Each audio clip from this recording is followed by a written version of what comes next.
Today, I want to talk to you about the backlash effect that happens after we leave some kind of fundamentalist group or a high demand organization or a cult, however you feel most comfortable calling it. For me, it was LDS Mormonism. And as I left that ideology, there was this backlash effect where I was like, never gonna let that happen again. I'm gonna like guard against it in all of these ways. I'm never gonna fall for that. And that's an important reaction. That's a reaction of yourself coming back to life and trying to like create an immunity towards something that has hurt you. And I've heard this expressed from other post-Mormons too. But when we stay in that space of just being like constant vigilance towards like cults and like, I'm never going to do that, I'm never going to be duped again, where are they, where are the cults, I'm going to get them, that can create actually the type of psychology that is most manipulatable by other groups or other culty people.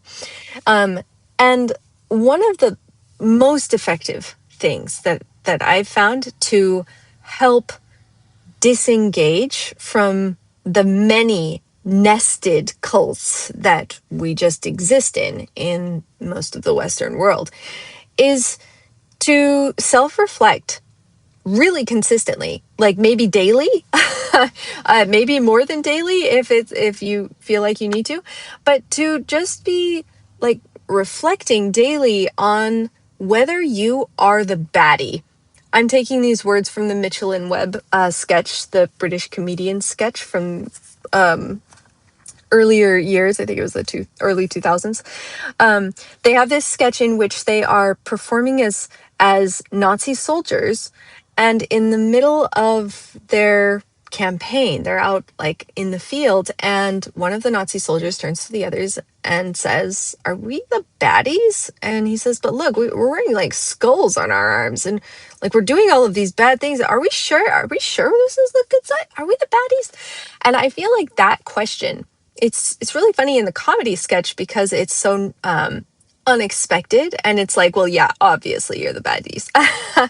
But for people who are in it, this is a really valid thing. Like, we need to ask this pretty seriously in our lives now. All of us do, because we're nested in cult after cult after cult after cult, travel cults, grocery cults, brand cults, religious cults. Like, they're all over the place, and they take advantage of our feelings of superiority and our insecurity and our desperation to feel good and smart and right, but they actually create the conditions we don't want.